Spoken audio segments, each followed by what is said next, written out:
మనతో పాటు హోంమంత్రి అనిత ఉన్నారు. ఆవిడతో మాట్లాడి మరిన్ని విషయాలు. మేడం, కార్యక్రమం ఎలా జరుగుతుంది?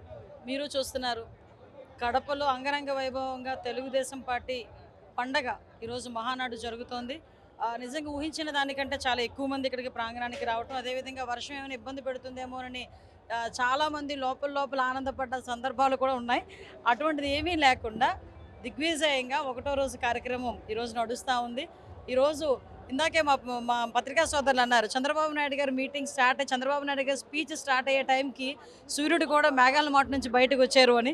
నిజంగా ఈరోజు మేము ఆ వర్షానికి ఏదైనా చిన్న లిటిల్ మీట్ ఇబ్బంది పడతామేమో అనుకున్నాం, కానీ అటువంటిది కూడా ఏమీ లేకుండా ప్రశాంతంగా తెలుగుదేశం పార్టీ పండగ వాతావరణంలో మహానాడు జరుపుకుంటుంది.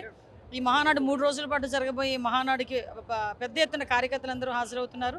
అదేవిధంగా ఈరోజు సంస్థాగతంగా ఉన్న నియమాలని కూడా ఈరోజు లోకేష్ బాబు గారు అనౌన్స్ చేయటం, ఇదంతా కూడా ఒక మంచి సూచన కింద మేము భావిస్తున్నాం. మీరు విజయంలోకి వచ్చిన తర్వాత మొదటి సభ ఎలా అనిపిస్తుంది? మొదటి సభ దట్టు కడప అనేసరికి చాలామందికి ఏంటంటే ఇది మాది, ఏదో వాళ్ళ అడ్డాలా ఫీల్ అయ్యి చాలా సందర్భాల్లో మాట్లాడిన సందర్భంలో ఈరోజు కడపలో సుమారుగా 10 నియోజకవర్గాలు 7 నియోజకవర్గాల్లో గెలుపొందిన పరిస్థితి కూడా ఈరోజు కనిపిస్తుంది. అంటే ఓవరాల్గా అప్పట్లో చాలామంది గర్వంతో విర్రవీగి వైనాడు కుప్పం అన్నారు. ఈరోజు మేము కాదు, ఈరోజు మా కార్యకర్తలు అంటున్నారు వైనాడు పులివెందల అని.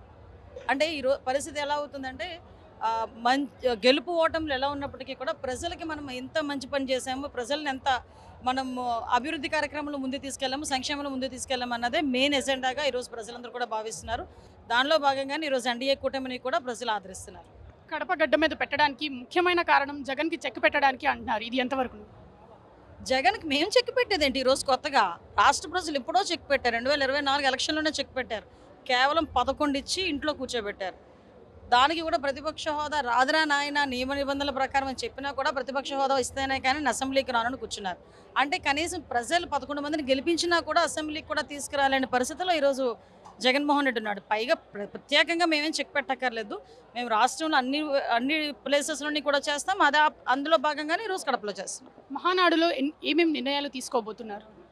వస్తున్నాయి కదా, ఈరోజు 6 నియమాలు చెప్పారు. ముఖ్యంగా కార్యకర్తలే మెయిన్ ఎజెండాగా మేము భావిస్తున్నామని చెప్పారు. స్త్రీ శక్తి గురించి ఈరోజు గౌరవ లోకేష్ గారు మాట్లాడారు. అదేవిధంగా యువగలం గురించి మాట్లాడుకున్నాం, సంస్థాగత ఎలక్షన్స్ గురించి మాట్లాడుకున్నాం, ఓవరాల్గా రాష్ట్ర అభివృద్ధి సంక్షేమం గురించి కూడా మాట్లాడుకున్నాం. ఏదైతే మేము సూపర్ 6లో ఇచ్చామో అవి ఎప్పుడెప్పుడు ఇంప్లిమెంట్ చేస్తామనేది కూడా చాలా క్లియర్గా చెప్పాం.